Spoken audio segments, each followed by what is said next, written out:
Hello everyone, मेरा नाम आरिफ है और आज हमारा चैनल का नाम है मैथ मार्गा और हम लोग शुरू कर रहे हैं रियल नंबर। क्या शुरू कर रहे हैं? Real number. तो अभी हम लोग के पास कुछ क्वेश्चंस लिखे हुए हैं living reminder concept. Living reminder का क्वेश्चन अक्सर बोर्ड में पूछा जाता है। लिविंग रिमाइंडर, अभी लिविंग रिमाइंडर कॉन्सेप्ट को समझने के लिए पहले आपको एक चीज समझना होगा कि कब हमको एलसीएम निकालना है और कब हमको एचसीएफ निकालना है। ये बात समझने के लिए कि कब हमको एलसीएम निकालना है कब हमको एचसीएफ निकालना है, इसको समझने के लिए आपको ये समझना होगा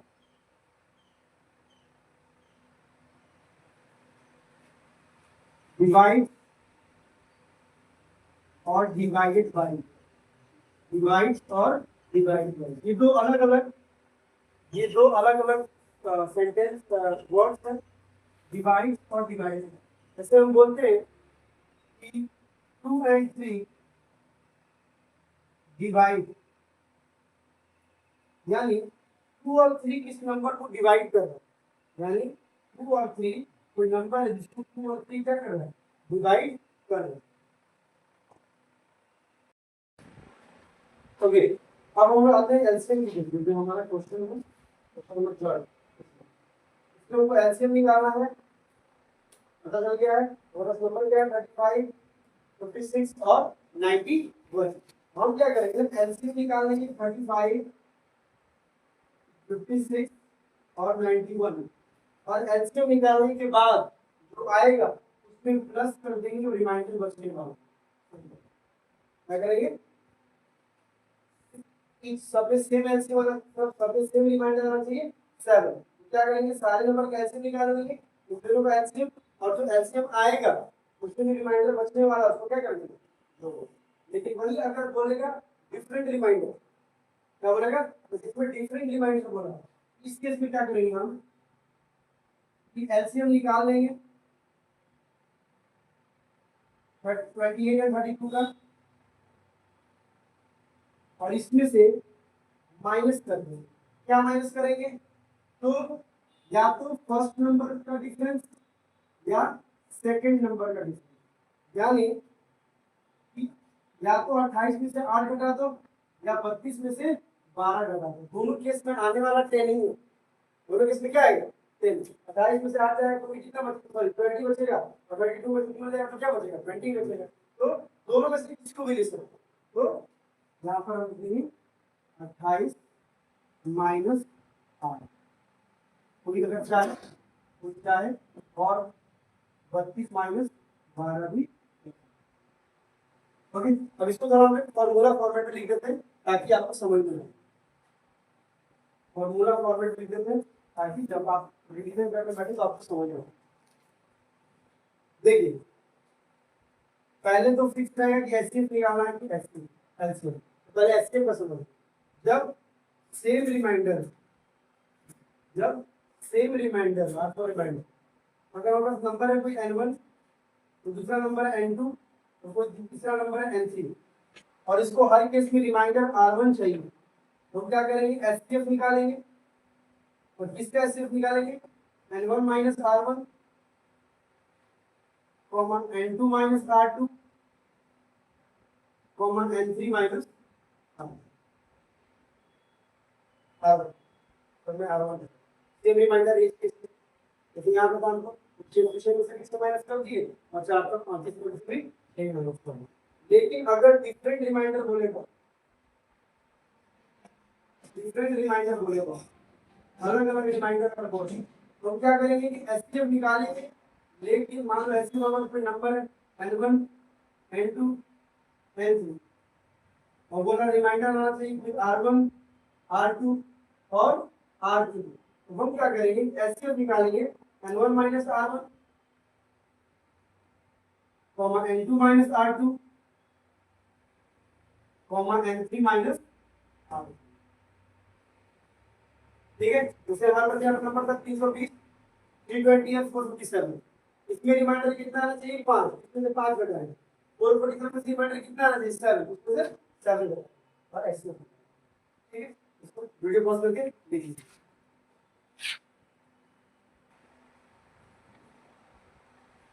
आते हैं एलसीएम। तो हमको पता चल गया कि हमको एलसीएम निकालना है। और एलसीएम में अगर हमको सेम रिमाइंडर चाहिए,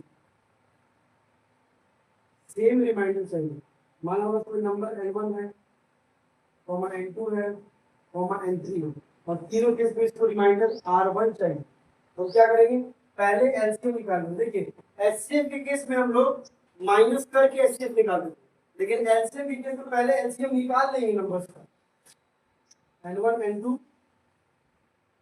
और n3 का एलसीएम निकाल लेंगे। उसके बाद जो एलसीएम आएगा उसमें रिमाइंडर को जोड़ देंगे। जैसे यहाँ पे तो पहले 35, 54 और 91 का क्या करेंगे, एलसीएम निकाल लेंगे, और उसके बाद रिमाइंडर कितना आना चाहिए, 7, तब जो आएगा एलसीएम उसमें रिमाइंडर 7 होगा। आएगा समझ। अब अगर हमको डिफरेंट रिमाइंडर चाहिए, डिफरेंट रिमाइंडर चाहिए, अगर हमारे पास नंबर n1 है, n2 है और n3, कोई तीन अलग नंबर है ना, और हमारा रिमाइंडर, इसमें इसको रिमाइंडर r1 चाहिए, इसमें रिमाइंडर r2 चाहिए, और इसमें रिमाइंडर r3 चाहिए। हम क्या करेंगे, पहले एलसीएम निकालेंगे इसका, तीनों नंबर, तीनों नंबर का क्या निकालेंगे, एलसीएम, हो जाएगा n1 n2 n3, तीनों क्या निकालेंगे, एलसीएम निकालेंगे। उसके बाद माइनस कर देंगे, चाहे तो n1 में से r1 माइनस कर ले, चाहे तो n2 में से r2 माइनस कर ले, और चाहे तो और लिख दे रहे हैं यहाँ पे, और लिख के n3 माइनस आते, कोई भी कर सकते हैं। क्योंकि अगर याद रखिए कभी भी अगर इस आपको एलसीएम में डिफरेंट रिमाइंडर देगा तो हर का डिफरेंस सेम होगा। जैसे 28 में से 8 गया तो 20, 32 में से 8 12 गया तो भी 20, इसलिए कोई भी एक करो तो भारी मत, उसको कोई कॉन्ट्रडिक्शन नहीं, कोई उसमें लोचा नहीं। ओके, आई बात समझ में, बहुत बड़ी नोटिस है। आप सब इसको सॉल्व कीजिए, सॉल्व करने के बाद जो आंसर आ रहा है उसको कमेंट सेक्शन में कमेंट कीजिए। ओके, तो हमारे पास ये क्वेश्चन है, क्वेश्चन में कह रहा है कि एक सर्कुलर पाथ, एक सर्कुलर फील्ड है, मान लीजिए कि हमारा एक सर्कुलर फील्ड है। इस सर्कुलर फील्ड में जो सोनिया है वो 18 मिनट्स लेती है एक चक्कर लगाने में, यानी जो सोनिया है वो 18 मिनट में पूरा एक चक्कर लगा देती है। वहीं पे जो रवि है, रवि 12 मिनट, तो रवि बॉय है तो वैसे थोड़ा तेज दौड़ेगा ना, तो रवि लेगा 12 मिनट, ये 12 मिनट में एक राउंड करेगा, ये 18 मिनट में एक राउंड कब करेगा। अगर दोनों किसी सेम पॉइंट से, मान लो लेट इस पॉइंट से ये लोग दौड़ना स्टार्ट कर दें सेम डायरेक्शन में, इसी डायरेक्शन में मान लो, तो पूछ रहा है कि कितने देर के बाद वो लोग दोबारा यहाँ पे मिलेंगे। अब हम बोल दिए कि भाई तुम एलसीएम निकालो, लेकिन क्यों एलसीएम निकाल रहे सर, आपको कैसे पता चला कि इसमें एलसीएम निकालना है। तो हम लोग इसमें ना आपको टेक्निक बताते हैं, लेकिन वो टेक्निक आपको हर जगह अप्लाई नहीं करना, पहले इसको समझ लीजिए। मान लो थोड़ी देर के, मान लो कि सुबह 5 बजे उठा ये लोग और दौड़ना शुरू कर दिया। 5 बजे यहाँ पर था, सोनिया है और रवि है, दोनों दौड़ना शुरू किया 5 बजे, ये भी 5 बजे दौड़ा, ये भी 5 बजे दौड़ा। सोनिया जब 5 बजे स्टार्ट की तो 5:18 पे यहाँ आएगी, कितना हो जाएगी, 5:18। चलो भाई, वहीं रवि क्योंकि 12 मिनट लेता है तो रवि 5:12 पे यहाँ आएगा, 5:12, यानी इस पॉइंट पे सानिया है 5:18 में और रवि है 5:12, यानी दोनों मिले नहीं। फिर आगे चलते हैं, फिर यहाँ पर 5:36 पे वापस से सोनिया यहाँ पहुंचेगी और रवि 5:24 पहुंचेगा। सिमिलरली 5:54 पे ये रहेगी यहाँ पे, और ये रहेगा 5:36, यानी कि हम क्या लिखे हैं, मल्टीपल लिखे हैं, 12 का मल्टीपल 12, 24, 36, 18 का मल्टीपल 18, 36, 54। तो तुम देखो यहाँ पे कि 5:36 पे दोनों स्टार्टिंग पॉइंट पे है, कितने बज के, 5:36। अब ये क्या है, लीस्ट कॉमन मल्टीपल है, क्या है, लीस्ट कॉमन मल्टीपल, इसलिए हम क्या निकालेंगे इसमें, एलसीएम निकालेंगे। आया बस समझ में। अब एक दो एग्जांपल इसमें से और लेते हैं, ठीक है। आया हमको क्वेश्चन में फिर से एक बार रिपीट कर देते हैं कि रवि 5 बजे शुरू किया, 5:12 में यहाँ पहुंच गया।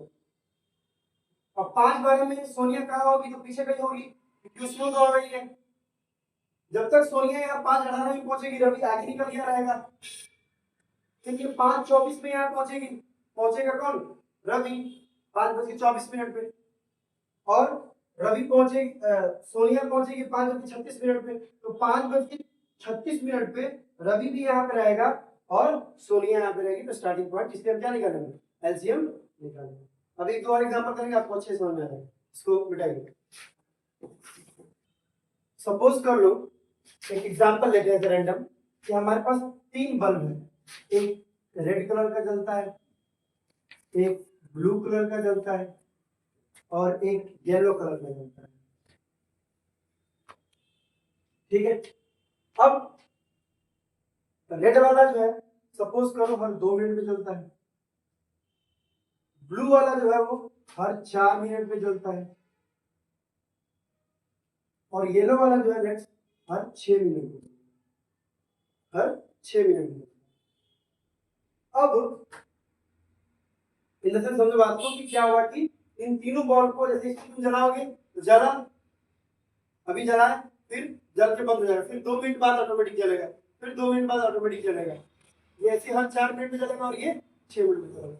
तो अगर स्टार्टिंग में इनको एक साथ जला दिए तो फिर दोबारा ये कब एक साथ जलेंगे। तो देखो जैसे इसको अगर हम मान लेते हैं कि मान लो कि ये 5 बज के पहले 2 मिनट में जला है, फिर 4 पे जलेगा, फिर 6, 8, 10, 12, 14, 16, 18, 20 एंड सो ऑन। ऐसे ही ये क्या होगा, जलेगा 5:12, 16 ऐसे। ये जलेगा पहले 5:04 पे, फिर 8, फिर 12, फिर 16, फिर 20, फिर 24, फिर 28 एंड सो ऑन, ऐसे जलेगा। ये जलेगा 5:06 पे, 12, 24, 30, 36। अब देखो इसमें जो कॉमन मल्टीपल वो कौन है, 12। 5:12 ये भी जल रहा है, ये भी जल रहा है और ये भी जल रहा है। ऐसा नहीं कि सिर्फ 5:12 में, 5:24, 20 के आगे फिर 22 आएगा, 22 के आगे फिर क्या आएगा, 24। तो 24 में भी ये लोग एक साथ जल रहे हैं। लेकिन हमसे क्या पूछा है कि सबसे पहले कब एक साथ जलेगा, तो 5:12। यानी हम क्या करेंगे, एलसीएम निकालेंगे। आ रही बात समझ में, ठीक है। तो जब भी एक इसे ट्रिक बार बार ऐसे नहीं करते रहेंगे, तो आपको एक ट्रिक बता देते हैं कि जब भी आने वाला आंसर, जैसे मान लो कि क्वेश्चन दिया हुआ है उसमें जो डेटा दिया हुआ है, आने वाला आंसर उससे बड़ा आने वाला है, तो उस केस में हम क्या निकालते हैं, एलसीएम निकालते हैं। जैसे कि ये बोल दिया कि 2 मिनट में जल रहा है, या 4 मिनट में जल रहा है, या 6 मिनट में जल रहा है, दोबारा कब जलेगा साथ में, तो दोबारा जब भी जलेगा 6 मिनट से ज्यादा के बाद ही जलेगा। वैसे केस में हम क्या निकालेंगे, एलसीएम निकालेंगे।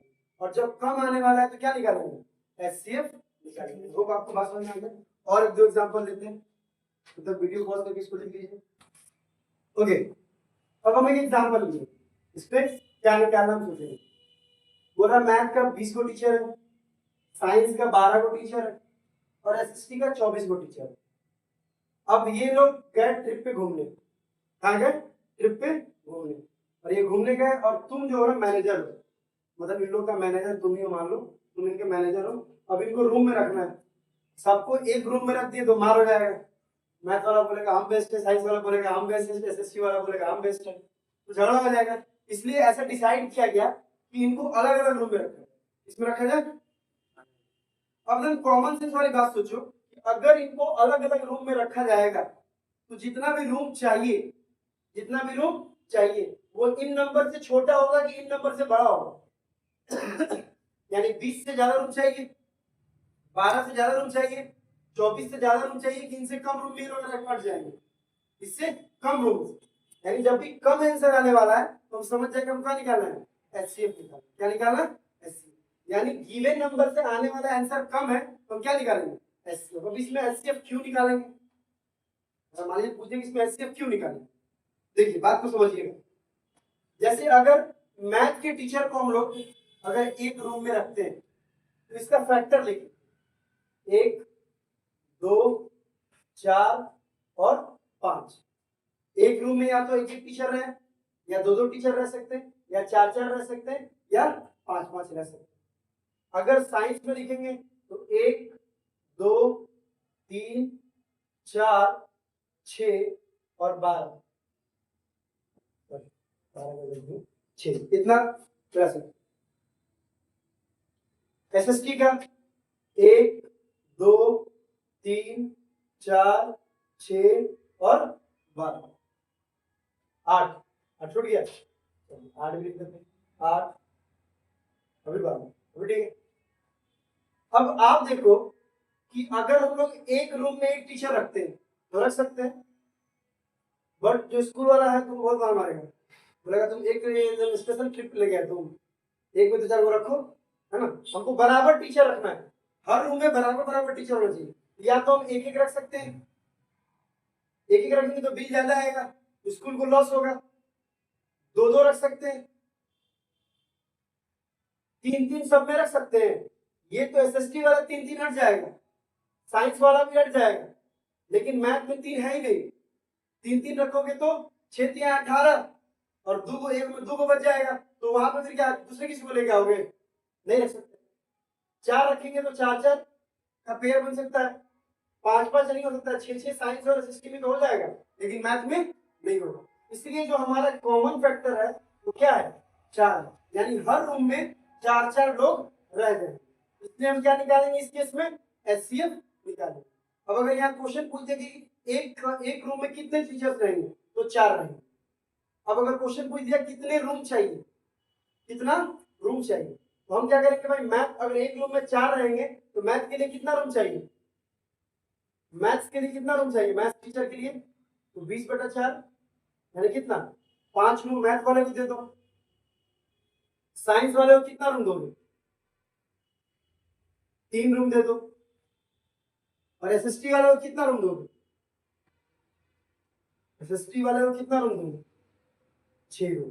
यानी पूरा रूम कितना चाहिए, 6 3 8 सॉरी 6 3 9 9 5 14 रूम में ये सारे लोग फंस जाएंगे और बराबर बराबर भी रहेंगे, है ना। अभी मतलब अगर किसी में 5 किसी में 6 कर रखे तो क्या दिक्कत है, अगर दिक्कत है सब में बराबर बराबर नहीं रहेगा तो बाद में दिक्कत होगा स्टूडेंट को पढ़ने में। ओके आए बस में कैफिशिएंट निकालना, कैफिशिएंट निकालना। अब एक दो एग्जांपल और करेंगे, लास्ट वर्ड प्रॉब्लम, और आप उसको समझने की कोशिश कीजिए। तब तक इसको समझ में नहीं आया तो वीडियो को वापस जाके देखिए और समझने की कोशिश कीजिए। ओके अब हम एक क्वेश्चन ले रहे हैं एग्जांपल, देखिए स्मार्ट बोर्ड है नहीं कि हम क्वेश्चन बोर्ड पे लिखते हैं, इसलिए बोल रहे हैं, आपको समझिएगा कि दो इक्विलेटरल ट्रायंगल है, इक्विलेटरल ट्रायंगल जिसका सभी साइड्स इक्वल हो। एक है जिसका साइड 34 सेंटीमीटर है और दूसरा है इस इक्विलेटरल ट्रायंगल का जो साइड है वो 85 है, कितना 85, यानी तीनों आपस में इक्वल है, ये तीनों आपस में बराबर है। क्वेश्चन बोल रहा है कि आप एक ध्यान समझिएगा कि आप कोई टेप लीजिए, इंची टेप समझते हैं नापने वाला टेप, तो आपको एक लेंथ बनाना है। जैसे एग्जांपल के तौर पे हम मान लो अपने इस फिंगर को ही बना लिए इंची टेप, अब इससे नापे, मान लो इसी से नाप रहे हैं तो एक बार में आया, दो बार में आया, फिर ये इधर एक्स्ट्रा चला गया, एक्स्ट्रा नहीं चाहिए, वो क्या होना चाहिए कि इक्वली डिवाइड, मतलब एक बार में नापा जाए पूरा, कहीं ज्यादा और कम नहीं होना चाहिए। इसको नापे तो मान लो एक बार आ गया, दो बार आ गया, फिर तीसरा, फिर इधर 1 2 3, फिर ऐसे 1 2 3, मतलब क्या हो ना कि उससे जो टेप से नापा जाए वो एग्जैक्टली नापा जाए, कम ज्यादा ना हो। अब मान लो कोई बोला कि हम एक लकड़ी ले लेते हैं 34 सेंटीमीटर का, तो इसको तो आसानी से नाप लोगे, कोई दिक्कत नहीं होगा। जैसे तुम इसको नापने जाओगे तो मान लो एक यहाँ तक आया 34, फिर एक यहाँ तक आया 34 कितना हो गया 68, फिर जब तीसरा बनाओगे तो ये ज्यादा हो जाएगा, नहीं हो जाएगा। अगर तुम 85 का बनाते हो, कोई लकड़ी का रहे 85 का बनाते हो, इसको तो इजीली तुम मेजर कर लोगे, 85 का है तो ये 85 एक बार में, इधर एक बार में, इधर एक बार में। लेकिन ये नहीं हो पाएगा, ये ज्यादा हो जाएगा। तो आपको एक ऐसा मतलब लेंथ डिसाइड करना है जिससे ये भी एग्जैक्टली डिवाइड हो जाए, मतलब एग्जैक्टली ये भी नाप नाप सको, मेजर कर सको, और इसको भी एग्जैक्टली मेजर कर सको। तो इस केस में आपको देखना है कि ये जो हम बनाएंगे वो 34 और 85 यानी 34 और 85 से कम होने वाला है। क्या होने वाला है? कम। इस केस में क्या करेंगे? एचसीएफ निकालेंगे, यानी जब भी आने वाला आंसर हमारा कम आने वाला है तो हम क्या निकालते हैं? एचसीएफ। तो 34 का फैक्टर क्या होगा? 17 into 2। 85 का फैक्टर क्या होगा? 17 into 5। एचसीएफ क्या हो गया? 70। तो फिर हम वो जो टेप बनाएंगे कितने सेंटीमीटर का बनाएंगे? 17 का। देखो नापोगे ये 70 × 70, 72 से 34। इधर भी दो बार में, इधर भी दो बार में आसानी से नाप सकते हो। इसको कितना बार नापोगे? तो 17 25 85 यानी 5 बार में, है ना।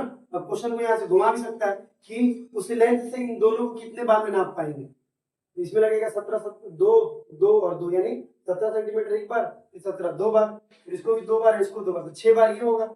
और ये कितने बार होगा? 5 10 15 यानी 15 बार। ये 15 कितना होगा? 21 यानी 21 बार में इसको तुम कंप्लीटली नाप सकते हो। आई होप आपको बात समझ में आया होगा। तो बस एकदम स्ट्रेट फॉरवर्ड आप याद रखिए कि जब भी वर्ड प्रॉब्लम में आने वाला आंसर जो गिवन नंबर है उससे ज्यादा आने वाला है तो आप एलसीएम निकालिए, और गिवन नंबर से कम आने वाला है तो आप एचसीएफ निकालिए। अब हम लोग नेक्स्ट टॉपिक की तरफ मूव करेंगे। Pause the video, note it down. Okay, next topic है कोई भी नंबर एंड विद जीरो कब करेंगे, यानी एंड विद जीरो यानी जीरो के साथ 5 कब, जीरो लास्ट में कब आएगा। तो किसी भी नंबर में लास्ट में जीरो कब आ सकता है, या जीरो कब आ सकता है? जब 2 और 5 का एंट्री होगा, क्योंकि 2 5 10 होता है। किसी भी नंबर में अगर 2 और 5 अगर नहीं है तो वो एंड विद जीरो हो ही नहीं सकता। जैसे मान लो 18 हमारा है 6 × 3। अब इसमें कभी एंड विद जीरो होगा, फिर इसको 2 × 3 × 3 लिख सकते हो। इसमें 2 है लेकिन 5 नहीं है, एंड विद जीरो होगा ही नहीं। अगर हमारे पास 15 है तो 5 × 3, 5 है लेकिन 2 नहीं है तो ये एंड विद जीरो नहीं करेगा। नंबर में 5 × 3 तो जीरो नहीं आएगा। अगर देखो हमारे पास 30 है, 30 को क्या लिख सकते हैं? 2 × 3 × 2।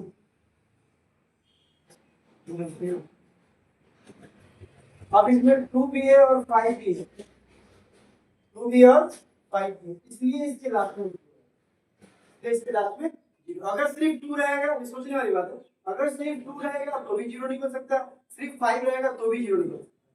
अब एक नंबर के लास्ट में कितना जीरो रहेगा ये डिपेंड करता है कि कितना 2 और कितने 5 का पेयर है। जैसे एग्जांपल के लिए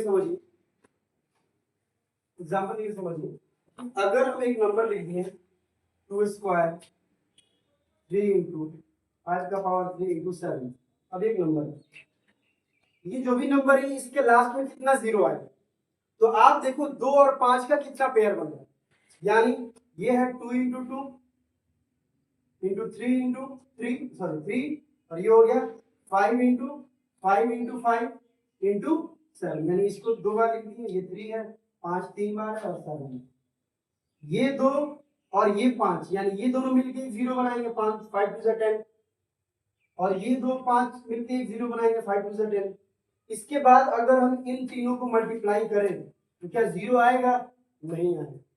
यानी कि यहाँ पे जो भी नंबर रहेगा बट इन विद जीरो, दो ही जीरो रहेगा।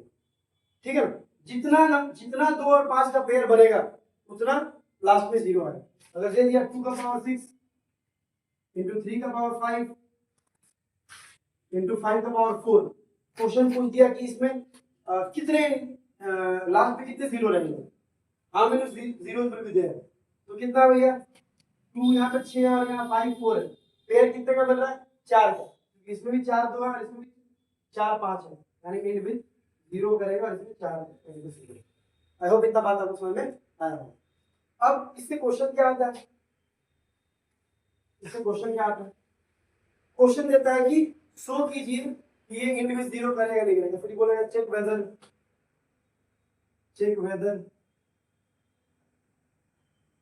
15 to the power and in with zero or not। end with 0 or not, where n belongs to natural number. n जो है वो नेचुरल नंबर, ये बिलोंग्स टू मतलब n जो है वो नेचुरल नंबर। अब नेचुरल नंबर 1 2 3 4। अब सिंपल सा बात समझो, तुम 15 का पावर कुछ भी रख दो, 1 रख दो, 2 रख दो, 3 रख दो, कुछ भी रख दो, ये कभी इंडिविजुअल जीरो करेगा ही नहीं, करेगा कभी नहीं करेगा। क्यों? क्योंकि इसके पास जो फैक्टर है वो 5 और 3 के फॉर्म में है, और नंबर इंडिविजुअल जीरो होने के लिए 5 और 2 के फॉर्म में होने चाहिए। उसके अलावा कुछ और हो सकता है, कुछ और हो सकता है, लेकिन 5 और 2 तो कंपल्सरी चाहिए ही चाहिए, इसलिए ये इंडिविजुअल जीरो नहीं होगा। इसको कैसे सॉल्व करेंगे? लिख देंगे 15 to the power n is equal to 5 into 3 to the power n, और यहाँ पे एक स्टेटमेंट लिख देंगे, it will not end with zero because it has no factor in the form of 2 and 5। Is it clear? अब कभी कभी question कैसे दे देता है, 6 टू द पावर n है, 6 टू द पावर, थोड़ा सा अलग टाइप का क्वेश्चन है, इससे थोड़ा अलग कॉन्सेप्ट है।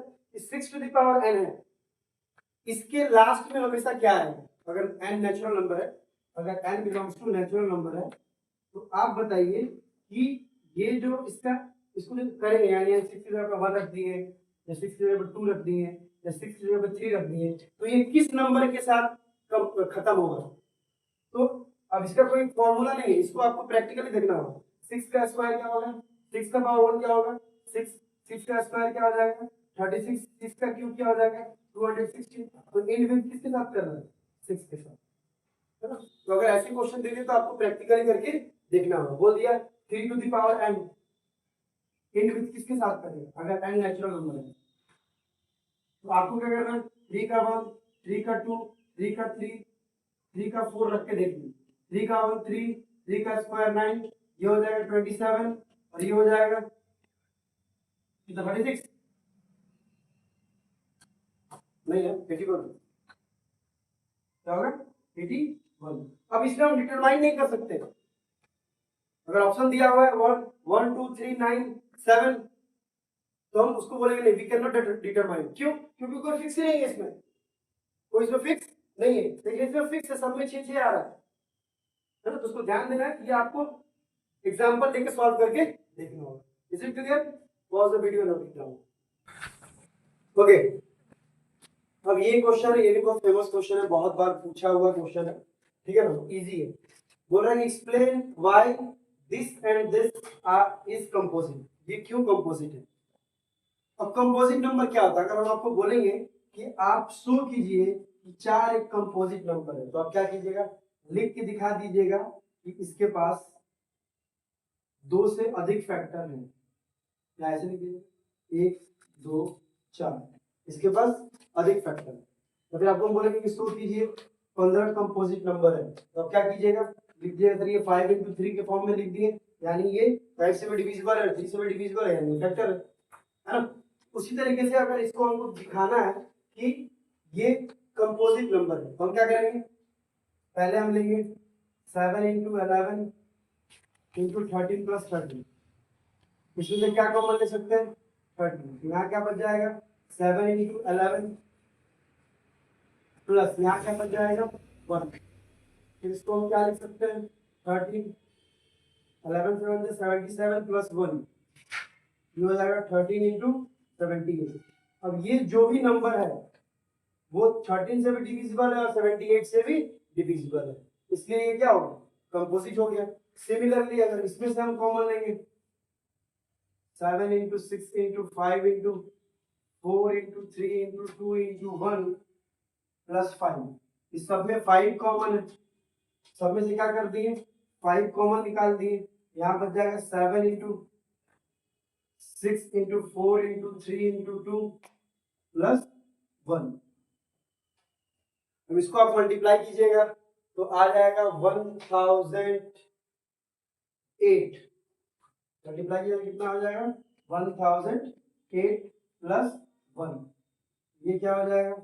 5 into 1009। अब ये जो भी नंबर है, जो भी नंबर सॉल्व करके आएगा वो इससे भी डिविजिबल है और इससे भी डिविजिबल है, तो हम यहाँ पर स्टेटमेंट लिख देंगे कि this number divisible by 13 and 78, and this number is divisible by 5 and 109. That is the reason these are composite. Is it clear? Pause the video, note down. आज हमारा नेक्स्ट टॉपिक है डेसिमल एक्सपेंशन यानी revisit irrational number. Irrational number को revisit किया class 10 में, class 9 में already अब irrational number के बारे में पढ़ चुके हैं, तो थोड़ा सा हम रिकैप कर देते हैं। ये सारी चीजें आप पढ़ चुके हैं, हम रिकैप कर देते हैं।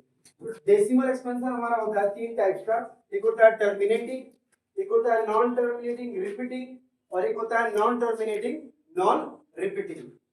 अब टर्मिनेट मतलब क्या होता है?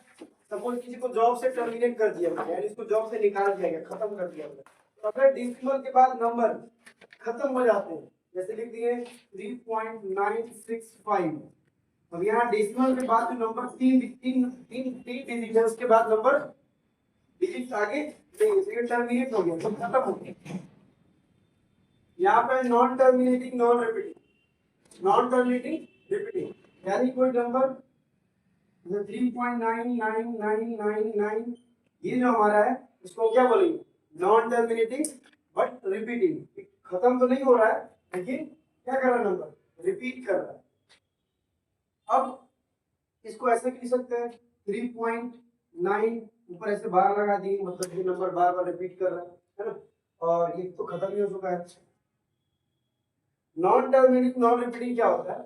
6.964523 डॉट डॉट करके आते जा रहा है, यानी नंबर ना ही खत्म हो रहा है और ना ही रिपीट हो रहा है। नाम से क्लियर है, नॉन टर्मिनेटिंग खत्म नहीं होगा, नॉन रिपीटिंग रिपीट भी नहीं करेगा, यानी नंबर कुछ कुछ आता ही रहेगा। इसको हम बोलते हैं नॉन टर्मिनेटिंग रिपीटिंग। अब इसको पढ़ाने का क्या रीजन है? देखिए ये जो दोनों नंबर है ना, ये हमारे रेशनल में आते हैं। किसमें आते हैं? रैशनल में। और ये जो होता है ना हमारा किसमें आता है? इररेशनल में। ये आता है हमारा इररेशनल। इन दोनों को p/q के फॉर्म में लिख सकते हैं और इसको नहीं लिख सकते। तो कहीं भी अगर आपको ऑब्जेक्टिव में देते हैं 0.001000010000001 ऐसे दे दिया डॉट डॉट डॉट, और पूछा कि ये क्या है? रैशनल है कि इररेशनल है, तो उसको बोल देंगे कि ये क्या है? इररेशनल है। एक बात ध्यान रहे कि अगर ऐसे लिख दिए 0.00100000100000001 और आगे डॉट डॉट दिया ही नहीं, इसका मतलब ये खत्म हो गया। खत्म हो गया तो इसको इरेशनल देख के मत बोल दे ये रैशनल है। अगर आगे डॉट डॉट दिया है तब वो क्या फिर है? इररेशनल। आई होप आपको बात समझ में आ गया। ध्यान रखिएगा, नॉन टर्मिनेटिंग नॉन रिपीटिंग किसमें आता है? इररेशनल में आता है। Is it clear? I hope आपको बात समझ में आया होगा। वीडियो पॉज करके इसको लिख लीजिए। ओके, अब हमारा नेक्स्ट टॉपिक है रिलेशन रैशनल और इरेशनल के बीच में। ट्रू फॉल्स क्वेश्चन आता है, इसमें असर्शन रीजन आता है। इस बार इस पे असर्शन रीजन पूछा था, तो देखिएगा समझिएगा इसको ध्यान से। जैसे R4 रैशनल लिखेंगे हम, और I4 अगर I लिखेंगे समझिएगा इरेशनल लिख रहे हैं, अगर R लिखेंगे समझिएगा रैशनल लिख रहे हैं। तो रैशनल टू रैशनल रिलेशन पढ़ रहे हैं। इसका पढ़ रहे हैं रैशनल टू रैशनल। तो क्या रैशनल में अगर रैशनल जोड़ेंगे तो ऑलवेज रैशनल आएगा? तो यस सर, ऑलवेज क्या आएगा? रैशनल। जैसे हम जोड़ दिए x2 प्लस 3/2, इसको जोड़ेंगे तो जो भी नंबर आएगा वो हमारा क्या होगा? रैशनल होगा। क्या अगर रैशनल में से रैशनल घटाएंगे, ये ऐसा नहीं कि R सेम नंबर हो गया, ये कोई R1 नंबर है, कोई R2 नंबर है, ये कोई R1 नंबर है, कोई दूसरा अलग नंबर है, तो अगर रैशनल में से रैशनल घटाएंगे तो क्या हमको रैशनल नंबर जो मिलेगा वो रैशनल मिलेगा? यस सर, नंबर क्या मिलेगा? रैशनल। जैसे सपोज कर रहा हूं 10 में से 5 माइनस कर दिए तो क्या मिलेगा हमको? 5, और 5 हमारा क्या है? Rational number. रैशनल नंबर से रैशनल घटाएंगे हमेशा क्या मिलेगा? रैशनल। क्या रैशनल नंबर को रैशनल नंबर से मल्टीप्लाई करेंगे तो क्या हमेशा रैशनल मिलेगा? कभी भी किसी दो रैशनल नंबर को मल्टीप्लाई करें तो हमेशा क्या मिलेगा? रैशनल मिलेगा। 5/3 into 4/2, इसको मल्टीप्लाई करेंगे तो आएगा हमारा 20/4, यानी हमारा क्या है? रैशनल है। क्या अगर हम रैशनल को रैशनल से डिवाइड करेंगे तो हमको हमेशा रैशनल मिलेगा? Always rational. 2 minute video pause करके सोचिए। ठीक है, रेशनल को रेशनल से डिवाइड करेंगे तो रेशनल मिलेगा, लेकिन एक किस को छोड़ के। आपको लग रहा है कि रेशनल को डिवाइड करेंगे रेशनल ही मिलेगा, लेकिन ऐसा नहीं है। दुनिया में किसी भी नंबर को डिवाइड कीजिएगा चलेगा, लेकिन अगर मान लो 5 है, 5 को हम डिवाइड किए 0 से, 5 भी रेशनल नंबर है और 0 भी रेशनल नंबर है, तो 5 को 0 से जब डिवाइड करेंगे यानी 5/0, that is not defined, that is not defined. तो हम ये नहीं कह सकते कि rational divided by rational always rational.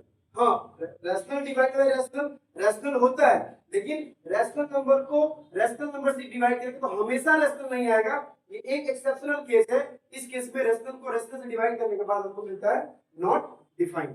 जैसे सपोज कर लो 0 को 0 से डिवाइड कर रहे हैं, तो 0 भी रेशनल नंबर है और 0 भी रेशनल नंबर है, दोनों रेशनल नंबर है, और डिवाइड किया तो क्या आ गया 0/0, जो कि क्या है नॉट डिफाइंड। इस केस को आप जरूर एक्सेप्शनल याद रखिए। आई होप आपको बात समझ में आएगा। इसको एग्जांपल के साथ आप लोग लिख लीजिए। यहाँ लिखिए रेशनल टू इरेशनल रिलेशन दिखा रहे हैं। इरेशनल और इरेशनल ऐसे भी लिखा हो सकता है, इरेशनल टू रेशनल, दोनों बात सेम ही कर रहे हैं, है ना। अब सपोज करो कोई नंबर है 5, इसमें एक इरेशनल नंबर जोड़ दीजिए, यानी रैशनल प्लस इरेशनल। जो ये अब ये पूछा जाएगा आपसे कौन सा नंबर है, तो आप तो 9th क्लास पढ़ के आए हो, आपको मालूम है। नहीं पढ़ के आए हो तो जाके पढ़ो, ठीक है ना। रैशनल प्लस इरेशनल हमारा क्या हो जाएगा, इरेशनल नंबर। अगर हम रैशनल में से इरेशनल घटा दें, रैशनल में से इरेशनल घटा दें, तो सपोज कर लो 6 में से √2 माइनस कर दिए, तो अब जो हमारा नंबर है, अब ये एक नंबर है 6 माइनस √2, ये हमारा क्या है इरेशनल नंबर।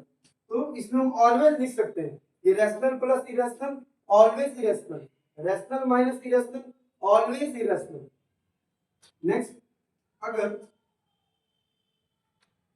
हम रैशनल नंबर में मल्टीप्लाई कर दे इरेशनल नंबर, अब यहां सोचिए वीडियो पॉज करके, रैशनल इनटू इरेशनल क्या हमेशा इरेशनल होगा, तो इसका भी एक एक्सेप्शन आता है। जैसे आप √2 को 5 से मल्टीप्लाई कर दिए, यानी ये इरेशनल है और ये रैशनल है, तो हमारा आ गया 5√2, तो ये तो हमारा इरेशनल आ गया।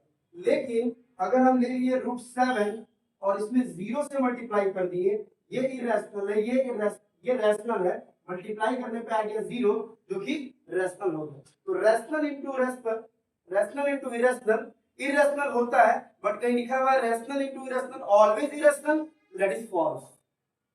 क्या होगा, फॉल्स, क्योंकि ये एक एक्सेप्शनल केस है जिसमें रैशनल को इरेशनल से मल्टीप्लाई करने पे क्या आता है रैशनल नंबर आता है, बाकी सब में तो इरेशनल ही आएगा।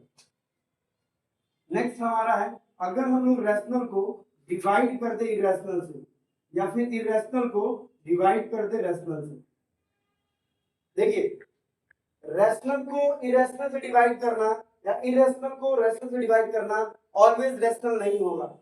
हम यहाँ दो केस लिख देते हैं इसका।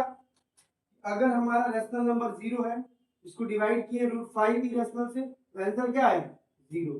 क्या बोल सकते हैं कि rational divide by irrational always irrational? नहीं बोल सकते, क्योंकि इस केस में क्या आ गया 0 आ गया, और ये एक रैशनल नंबर है, ठीक है ना। अगर हम लोग एक इरेशनल नंबर लेंगे √2 और एक रैशनल नंबर लिए 0, तो क्या आ जाएगा ये नॉट डिफाइंड, यानी irrational divide by rational always irrational नहीं होगा। इसलिए ये जो हमारा क्या है एक्सेप्शनल केस है, इसको आप जरूर याद रखिएगा। अगर फिर भी आपको समझ में नहीं आया तो आप कमेंट डालिए, हम फिर इस पे अलग से स्पेशल वीडियो बना के डालेंगे। आई होप आपको बात समझ में आया होगा। वीडियो को पॉज करके लिख लीजिए। अब हम देख रहे हैं रिलेशन इरेशनल टू इरेशनल। अभी जो हम देख रहे थे वो रैशनल टू रैशनल देख रहे थे, हम देख रहे हैं इरेशनल से इरेशनल में क्या रिलेशन होता है। देखिए, क्या दो इरेशनल नंबर को जोड़े तो ऑलवेज इरेशनल आएगा या ऑलवेज रैशनल आएगा? इसको थोड़ा सा समझ लेते हैं, क्योंकि ये इंपॉर्टेंट है। क्वेश्चन आपसे इरेशनल और रैशनल का रिलेशन ही पूछता है। जैसे यहाँ पर एक इरेशनल नंबर ले लीजिए √5 और एक इरेशनल नंबर ले लीजिए √2। अब इन दोनों को जोड़े तो यही हमारा आंसर हो जाएगा √5 + √2। तो यहाँ पे तो इरेशनल आ गया, लेकिन अगर हम ले लीजिए under root -5 plus under root 5, अब ये भी एक इरेशनल नंबर है और ये भी एक इरेशनल नंबर है। दोनों इरेशनल नंबर को अगर हम जोड़ते हैं तो प्लस माइनस माइनस √5 माइनस √5 क्या हो जाएगा, तो क्या आएगा इरेशनल। ये हो गया हमारा एक एक्सेप्शनल केस। ये क्या हो गया एक्सेप्शनल केस। जब भी हम लोग सेम नंबर अगर साइन चेंज करके अगर करेंगे तो फिर क्या हो जाएगा, ये रेशनल नंबर हो जाता है। तो ये ऑलवेज नहीं होता है, सम टाइम होता है। अगर हम लोग ले लेते हैं इरेशनल इनटू इरेशनल, या इरेशनल को इरेशनल से मल्टीप्लाई करेंगे तो हमेशा इरेशनल आएगा। तो देख लेते हैं, अगर यहाँ √2 है और √3 है, इसको मल्टीप्लाई करेंगे हम सब जानते हैं आएगा √6। लेकिन अगर हम ले लिए √2 इंटू √2 तो क्या आ जाएगा 2 मल्टीप्लाई। आप जानते होंगे इरेशनल वाला, तो ये आ गया क्योंकि इरेशनल इरेशनल क्या आ गया रेशनल आ गया। तो ऑलवेज नहीं, सम टाइम होता है बट ऑलवेज नहीं होता है। अगर हम लोग इरेशनल माइनस इरेशनल छूट रहा है, इरेशनल माइनस इरेशनल, अगर ये यहाँ पे 1 2 लिख लीजिएगा ताकि कोई कॉन्ट्राडिक्शन ना हो। अलग अलग नंबर दो यहाँ पे ले रहे हैं, एग्जांपल में कुछ कुछ एक्सेप्शनल भी ले रहे हैं हम। इरेशनल में से अगर इरेशनल माइनस करें तो हर केस में होगा इरेशनल माइनस इरेशनल इरेशनल आएगा। एक केस को छोड़ के जब दोनों नंबर क्या हो जाए सेम हो जाए, जैसे √6 माइनस √6 करेंगे तो क्या आ जाएगा 0 आ जाएगा। तो इस केस में फिर क्या आ जाता है रेशनल नंबर आ जाता है। इसलिए आपको हर केसेस को ध्यान में रखना होगा। लास्ट है इरेशनल डिवाइडेड बाय इरेशनल। अगर दो इरेशनल को डिवाइड करें तो हमेशा इरेशनल आएगा, बस एक केस को छोड़ के जब दोनों इरेशनल नंबर सेम हो जाए, जैसे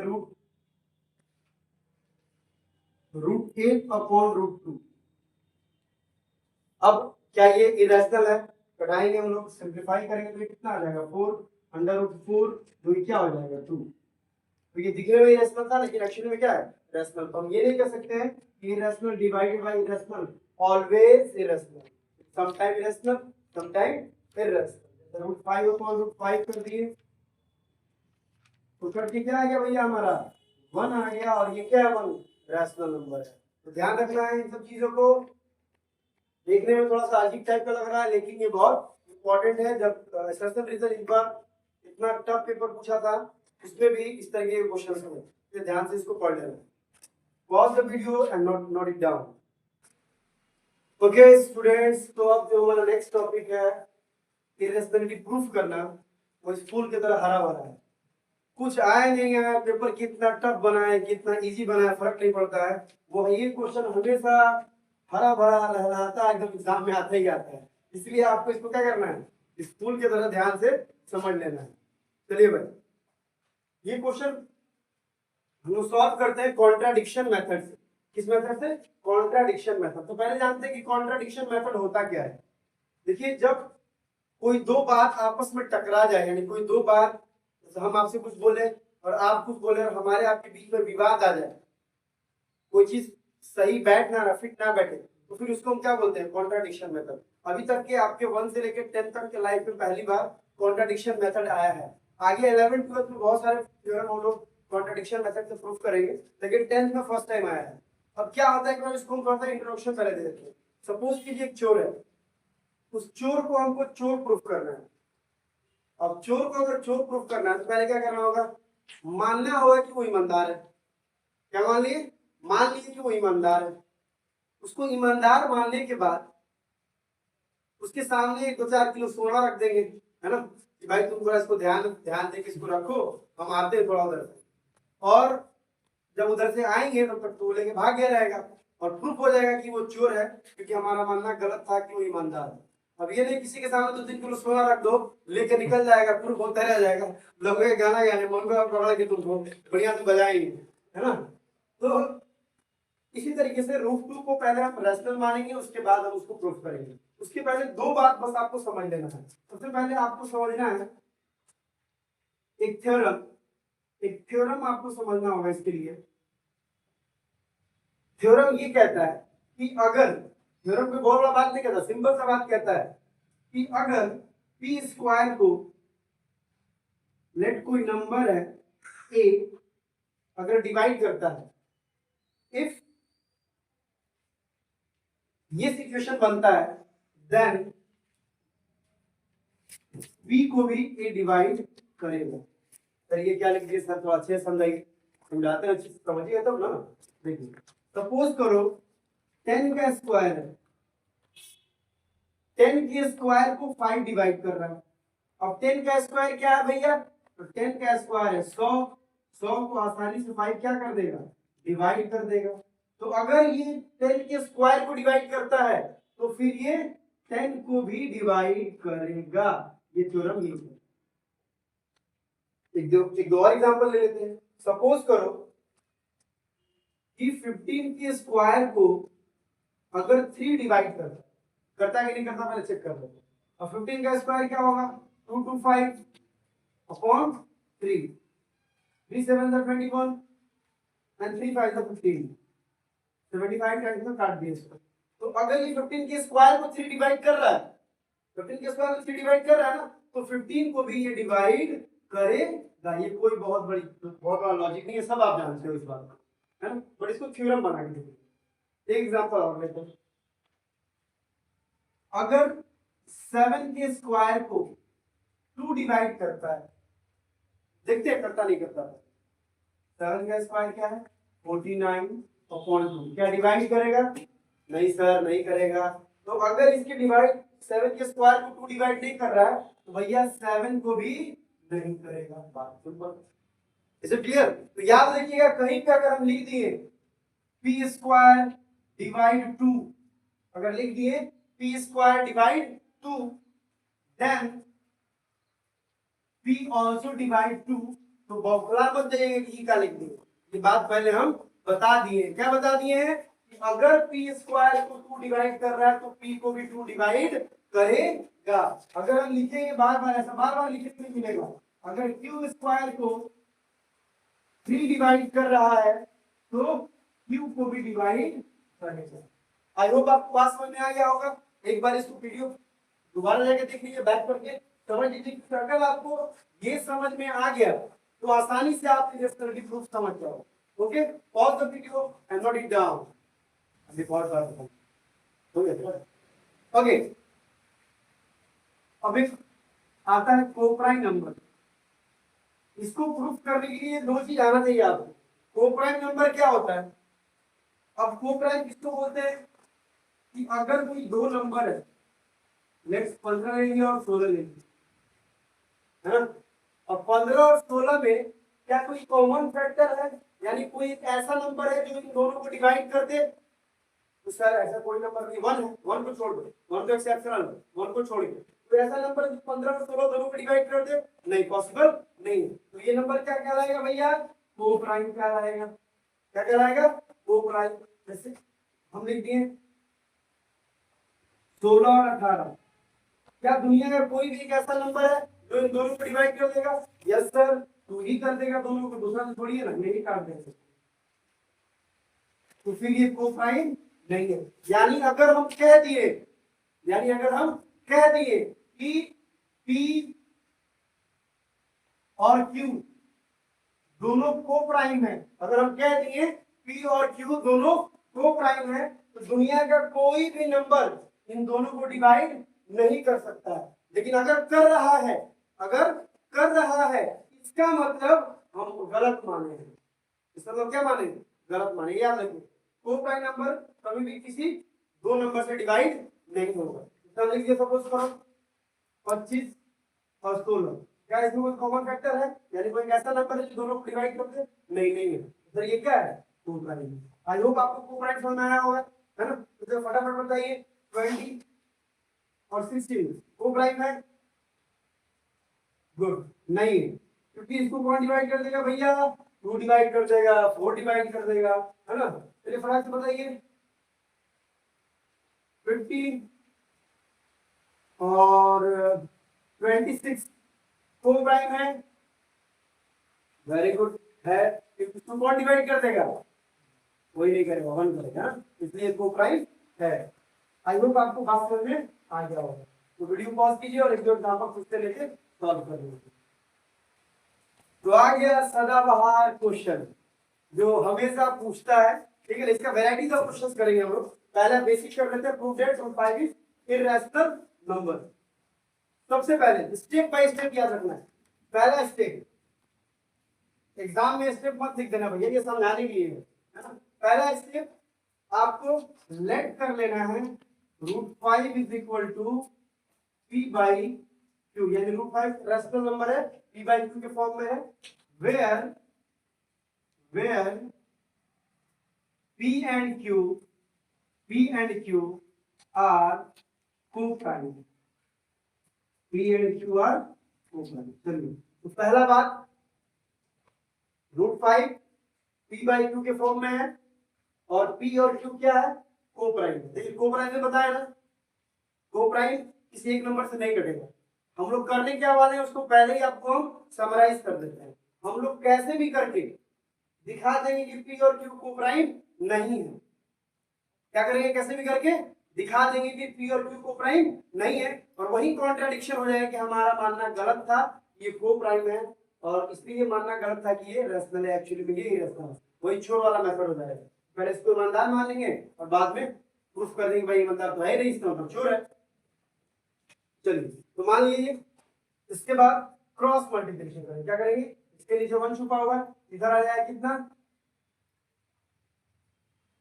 Q root 5 is equal to P। Cross multiplication कर दी। तो स्टेप बाय स्टेप याद रखिए। फिर करेंगे स्क्वायरिंग बोथ साइड, दोनों तरफ क्या कर देंगे, स्क्वायरिंग कर देंगे। कर दे रहे भैया स्क्वायरिंग, Q अंडर रूट 5 का square is equal to P का स्क्वायर। Q का स्क्वायर क्या हो जाएगा, Q स्क्वायर, और रूट 5 का स्क्वायर क्या हो जाएगा भैया, 5 is equal to P square. अब यहाँ ये मल्टीप्लाई में है, उधर जाएगा तो किसमें हो जाएगा, डिवाइड में। तो Q square is equal to आ गया P स्क्वायर अपॉन 5। भैया ध्यान रखिएगा, यहाँ पे आ गया P स्क्वायर डिवाइड बाई 5। अभी थ्योरम बताए थे कि अगर P स्क्वायर को 5 डिवाइड कर रहा है तो P को भी डिवाइड करेगा। तो वही बस चिपकाएंगे यहाँ पे हम थ्योरम कि if 5 divide P, then it also divide B square, then it also divide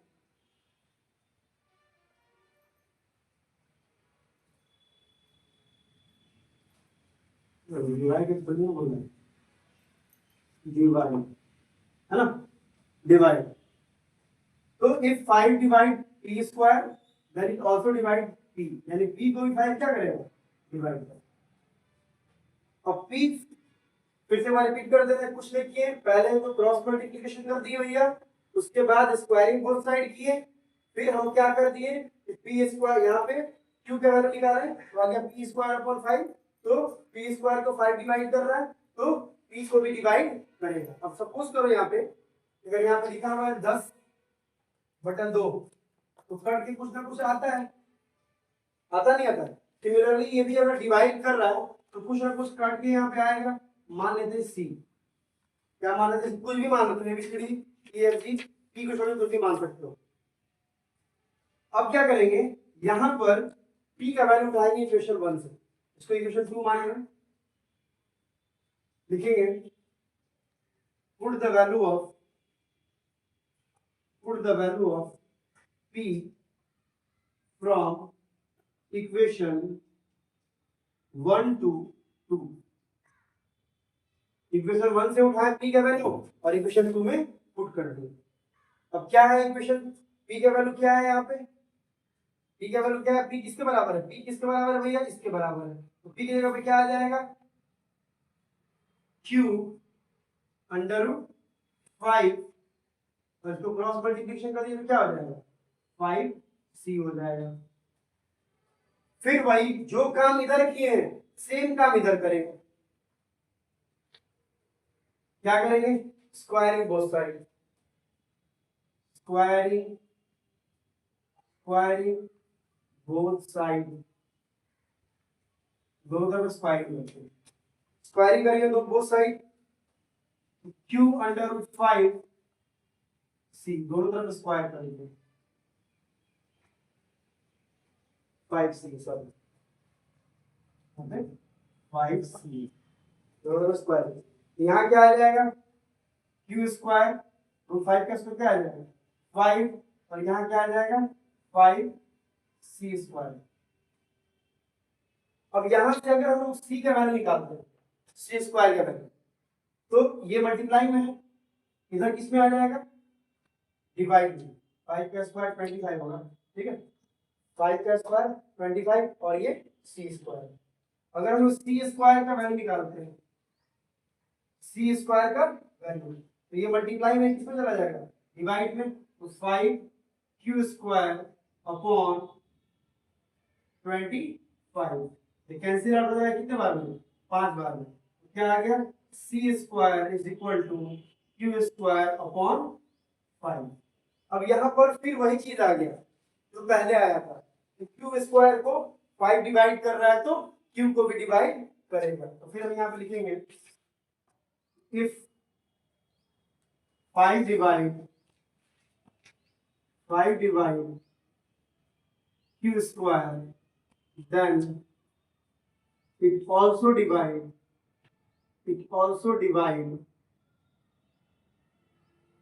q।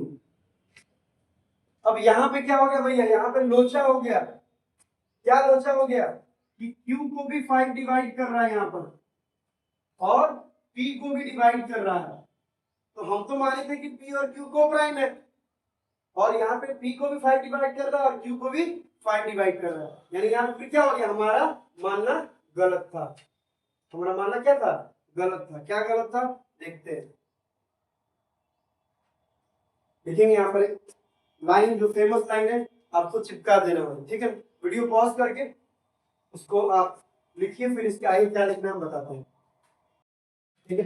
Okay, तो अब यहाँ पे क्या करेंगे, put the value of p का वैल्यू उठाइए यहाँ से और पुट कर दीजिए इक्वेशन 2 में, तो p की जगह पे क्या आ जाएगा, p की जगह पे आ जाएगा q अंडर रूट 5 अपॉन में 5, ठीक है, और इज इक्वल टू c, ठीक है। अब क्या करेंगे, इसका भी स्क्वायरिंग बोथ साइड, इसका भी क्या करेंगे, स्क्वायरिंग बोथ साइड, कर रहे हैं squaring both side, q under root 5 upon 5 का square is equal to c का स्क्वायर, q का स्क्वायर क्या हो जाएगा, q स्क्वायर रूट 5 का स्क्वायर 5, और यहाँ 5 का स्क्वायर 25 इज इक्वल टू इधर c स्क्वायर, ये 5 से कट जाएगा कितना बार में, 5 बार में, तो क्या आ गया, q square upon 5 is equal to c square. अब यहाँ पे क्या हो गया, यहाँ पे फिर वही मेथड आ गया, यहाँ पे वही बात आ गया, q स्क्वायर को 5 डिवाइड कर रहा है तो q को भी करेगा, तो यहाँ लिख देंगे if 5 divides q square, then it also divide q,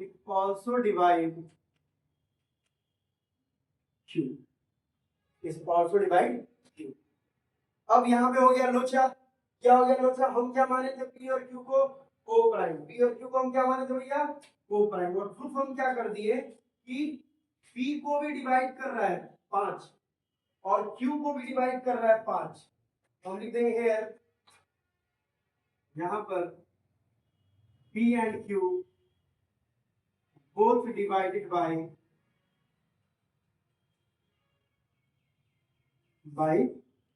both divisible लिख दीजिएगा, अच्छा रहेगा, both divisible by 1। अब ये क्यों हुआ, को प्राइम माने और को प्राइम लिखना ही नहीं, क्यों हुआ, लिखेंगे this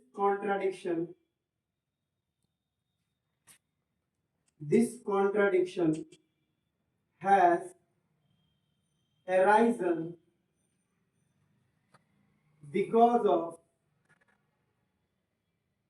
of our wrong assumption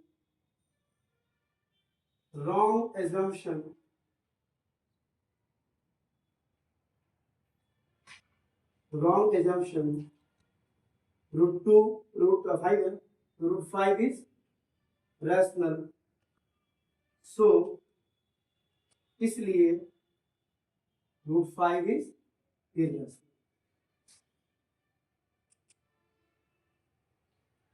आरी बात समझ में? तो ये आपको जब लिखना है, कुछ भी रहेगा ये लिखेगा, दिस कॉन्ट्राडिक्शन हैज अराइजन, यानी ये कॉन्ट्राडिक्शन अराइजन मतलब आ रहा है because of our wrong assumption, हमारे गलत एजम्पशन के लिए, हम जो एजम्पशन मतलब होता है मानना, हमारा गलत मानना था कि रूट 5 रैशनल है, इसलिए so root 5 is irrational. Is it clear? I hope आपको बात समझ में आया होगा. अभी इसमें दो चार तरीके का और क्वेश्चन आते हैं. यहाँ रूट 5 हम लिखे, आप अभी वीडियो पॉज करके रूट 7 रखिए, रूट 3 रख के प्रैक्टिस कर लीजिए ताकि आपको बात समझ में आ जाए. ओके, नेक्स्ट क्वेश्चन मेरा prove that root 13 is irrational. बस स्टेप जो बोल रहे उसको फॉलो कीजिए. पहला स्टेप लिए, पहले ही लोचा हो रूट 5 लिखेगा. ओके, नेक्स्ट क्वेश्चन हमारा prove that root 13 is irrational. Step by step follow करेंगे. सबसे पहले मान लेंगे कि रूट 30 जो है वो p बाई q के फॉर्म में है, जहां पे p और q क्या है, कोप्राइम है. q root 13 is equal cross multiplication के लिए यहाँ पे q को इधर भेज देंगे तो क्या हो जाएगा, q root 13 is equal to p. फिर स्क्वायरिंग बोथ साइड किए, स्क्वायरिंग बोथ साइड, इधर भी स्क्वायरिंग कर दी, दोनों तरफ स्क्वायरिंग कर दी. q का स्क्वायर क्या हो जाएगा, q स्क्वायर रूट 13 का स्क्वायर क्या होगा 13, और ये हो गया p स्क्वायर. अब यहाँ से q स्क्वायर को निकालेंगे तो ये किस में मल्टीप्लाई में है, इधर किस में चला जाएगा, डिवाइड में. फिर if 13 divide p square then it also divide p. कि अगर ये p स्क्वायर को डिवाइड कर रहा है तो p को भी करेगा. तो अगर ये थ्योरम पहले हम बता चुके हैं, तो p को अगर डिवाइड करेगा p अपॉन 13 तो कट के कुछ ना कुछ आएगा. तो मान लीजिए क्या आ गया, c आ गया. आप कुछ भी मान सकते हैं. फिर क्या करेंगे, put the value of next step. पहला हम नेक्स्ट स्टेप क्या है, put the value of p from equation 1 to equation 2. Equation 1 से p का वैल्यू उठाना है और इक्वेशन 2 में पुट कर देना. तो क्या आ गया, q root 13 upon 13 is equal to c. और फिर इसमें भी क्या करेंगे, स्क्वायरिंग बोथ साइड. तो q का स्क्वायर q हो जाएगा 13 का स्क्वायर 13 और 13 का स्क्वायर 169. कट के कितना आ गया 13. तो q स्क्वायर अपॉन क्या आ गया 13. अब q स्क्वायर में कौन डिवाइड कर रहा है 13 को, तो किसको करेगा, q को भी करेगा. तो if 13 divide q square then it also divide q. अब यहाँ पे हमारा p और q मानना गलत था कि कोप्राइम है. Here p and q both divisible by 13. p और q दोनों को कौन डिवाइड कर रहा है 13 कर रहा है. तो बस this contradiction has arisen, ये कॉन्ट्रडिक्शन आ रहा है क्योंकि because of our wrong assumption, हमारा गलत मानने की वजह से ये कॉन्ट्रडिक्शन आ रहा है कि रूट 13 हमारा रैशनल है, एक्चुअली में वो क्या है irrational. Pause the video, note it down. Okay, अब भैया इसका वैरायटी ऑफ क्वेश्चन, सभी क्वेश्चन को देख लेते हैं. सपोज करो दे दिया 2 प्लस अंडर रूट 3 को इररेशनल प्रूफ करना. तो कैमरा में दिख रहा है रेड कलर अच्छे से. 2 प्लस रूट 2 को इररेशनल प्रूफ करना है. जहां दिया रहता है where root 2 is irrational, root 2 is irrational. देखो अगर तुम linear equation in one variable अच्छे से पढ़े हो तो इसको कभी तुमको दिक्कत होगा ही नहीं. तुमको क्या करना है, रैशनल को एक तरफ कर देना है, इरेशनल को एक तरफ कर देना. कैसे बता रहे हैं, सबसे पहले लेट कर लो. माना कि 2 plus root 2 is equal to p by q. पहले इसको क्या मान लिए, रैशनल मान लिए. और यहाँ पे लिख सकते हो, कुछ भी लिख सकते हो. where p and q are rational, where p and q are co-prime integer, कुछ भी लिख सकते हो. अब लिख सकते हैं where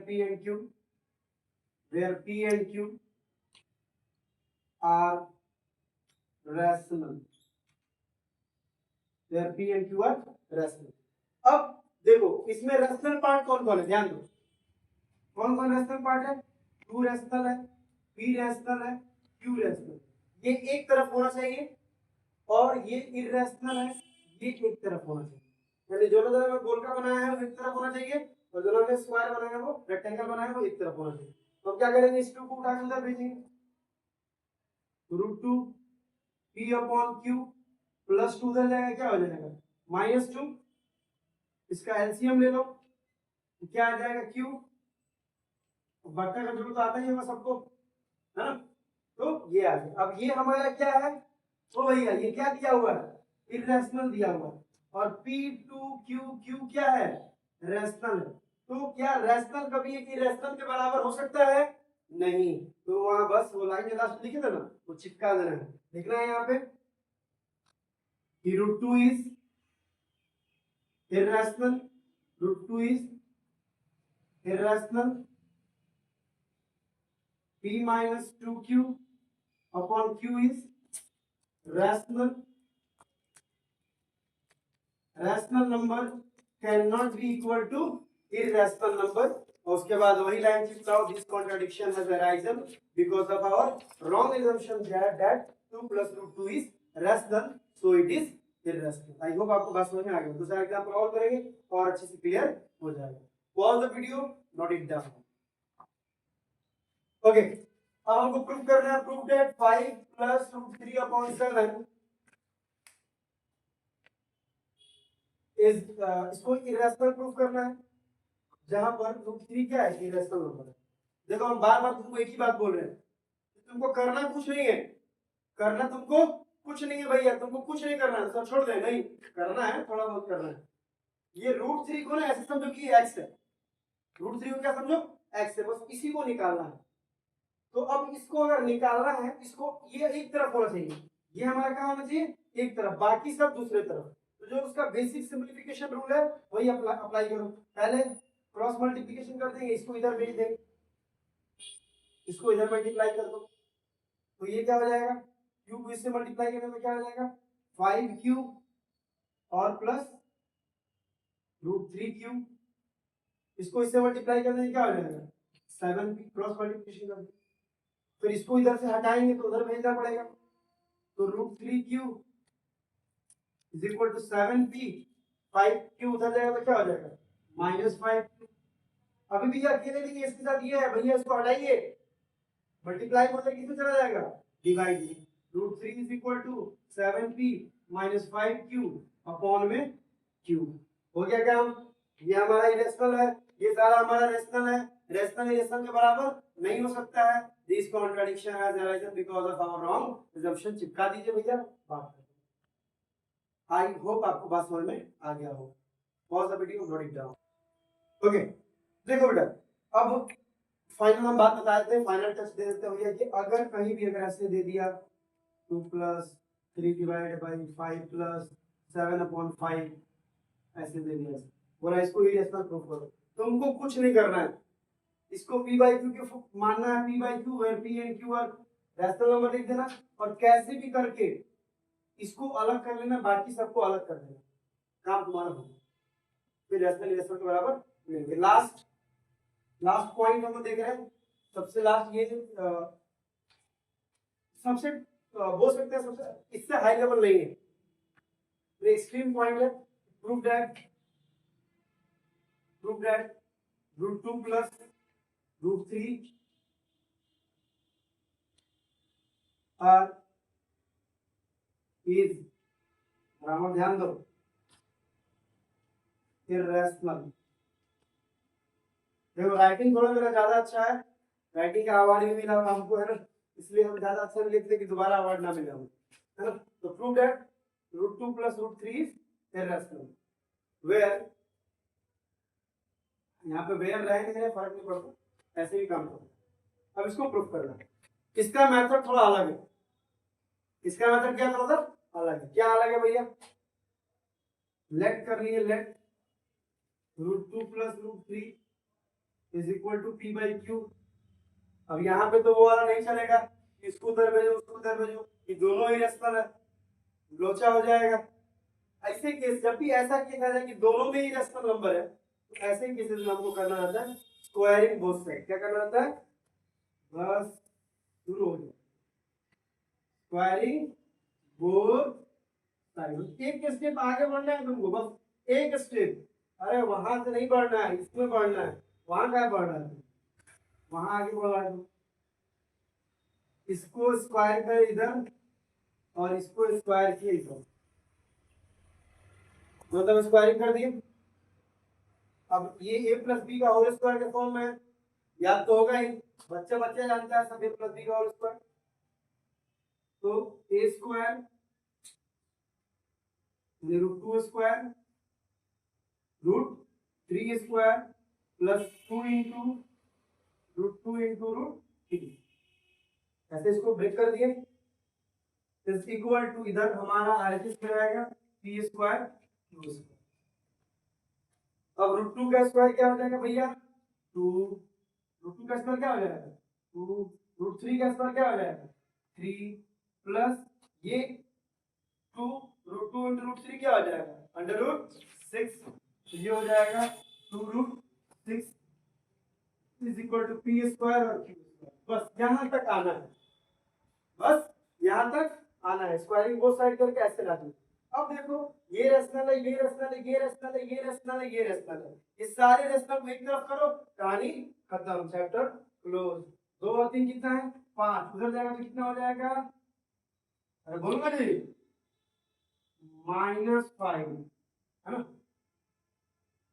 ठीक है, इसका एलसीएम ले लो, 2 रूट 6 पी स्क्वायर, एलसीएम ले लिए तो Q square -5 Q square. 2 multiply हो जाएगा, यहाँ पे 6 है, 2 मल्टीप्लाई हो जाएगा कितना हो जाएगा? डिवाइड में root 6 is equal to P square -5 Q square upon ये 2 डिवाइड हो जाएगा यहाँ पे क्यू स्क्वायर, तो क्या हो जाएगा? 2 क्यू स्क्वायर। अब ये हमारा इरेशनल पार्ट है और ये हमारा रैशनल पार्ट है, और रैशनल का इरेशनल के बराबर नहीं हो सकता है। बस वही वाला प्रिंसिपल है, बस ध्यान ये रखना है। पहले इसमें रैशनल इरेशनल को फॉर्म करेंगे, बनाएंगे नहीं। तो clear? Note it down. Okay, तो इस तरीके से हमारा चैप्टर क्लोज हुआ। हम उम्मीद करते हैं कि आपको समझ में आया होगा। अगर आपको कुछ भी समझ में नहीं आया हो तो आप कमेंट कीजिए, हम आपको कमेंट में रिप्लाई करेंगे और आपके डाउट्स को क्लियर करेंगे। वीडियो को मल्टीपल टाइम देखिए, अगर नहीं समझ में आए तो बैक करके फिर से दोबारा देखिए। और एक चीज कि जब भी आप पढ़ने बैठे तो एक कॉपी कलम लेकर बैठिए, है ना। तो बढ़िया कंबल में एसी चला के रजाई में देखिएगा भैया, कोई फायदा नहीं होगा। इसलिए कॉपी कलम लेके बैठिएगा तो बेनिफिट होगा, अदरवाइज कोई बेनिफिट नहीं होगा। मन लगा के पढ़िए, बोर्ड का एग्जाम है। धन मन तन तीनों लगाइए। धन ऑलरेडी लगा रहे हैं, तन ऑलरेडी लगा रहे हैं, बस मन लगाने की जरूरत है। तो देखते रहिए हमारा चैनल, और इसके बाद हम नेक्स्ट चैप्टर लेके आएंगे बोलने में। अगर हमको इसमें अच्छा कमेंट, अच्छा रिव्यू मिलेगा तो हम लोग फिर नेक्स्ट चैप्टर लेके आएंगे बहुत जल्द बोलने में। तब तक देखते रहिए हमारा चैनल और सब्सक्राइब जरूर करें, लाइक करें, शेयर करें, ताकि हमारा भी मनोबल बढ़ा रहे और हम वीडियो बनाते रहें। Thank you so much, have a good day.